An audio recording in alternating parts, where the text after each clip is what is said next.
Thank you to President Snyder, Provost Poon, faculty, staff, family, and all the honored guests who joined me today in congratulating the graduates of the class of 2020 and 2021. As we disperse into the wider world, we graduates may notice ourselves on the receiving end of a lot of life advice, especially in the form of things to avoid. We may be told to avoid things like bad posture, weak handshakes, overspending, or procrastination. Yet none of these things threaten our success more than the enemy I warn you of today. That enemy is the comfort zone. The comfort zone is warm and inviting, but it demands that we settle for a life of adequacy. It forbids risk, even risk with the potential to bring about a better future. I know this because years ago, the comfort zone told me not to go to college. As a former truant who barely graduated high school, I was lured by the comfort zone to stay far away from exams, homework, and grades. Deciding to reject that comfort zone led me to LMU, to academic success, and the honor of graduating with my class today. Yet the worst crime of the comfort zone is not that it impedes our personal success, but that it tempts us to turn a blind eye to injustice. It is the sedative that allows us to overlook racism, inequality, and violence in our society. The comfort zone is the reclining chair, manufactured by the oppressor, inviting us to sit back and tolerate the atrocities so long as we are not the ones experiencing them. Oppressive systems rely on the expectation that we will fight injustice if and only if it threatens our own comforts. It is a highly effective system because naturally, some issues hit closer to home than others.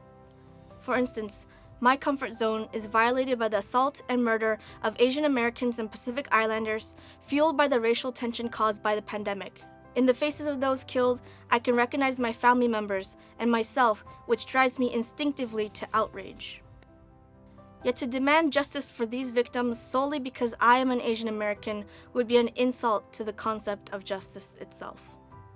To truly deserve it, I must also demand justice on behalf of all the people who do not look like me, whose ideologies I may not share, whose hardships I may never experience.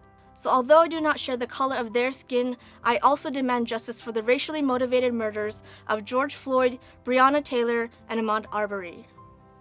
Though I have never feared deportation, I demand justice for the unconstitutional treatment of immigrants in our country.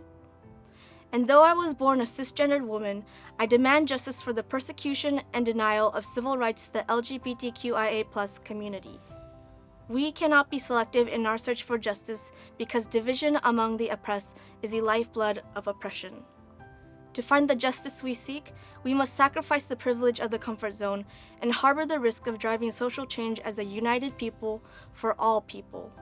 I chose the topic of the comfort zone today because we are a group that will likely be denied many comforts as we graduate into a world of social unrest, pandemic, and economic uncertainty.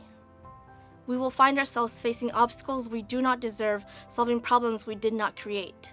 Yet these dire conditions have guaranteed us one thing: we are a group that will be elevated to its highest potential by the very challenges that we are forced to overcome.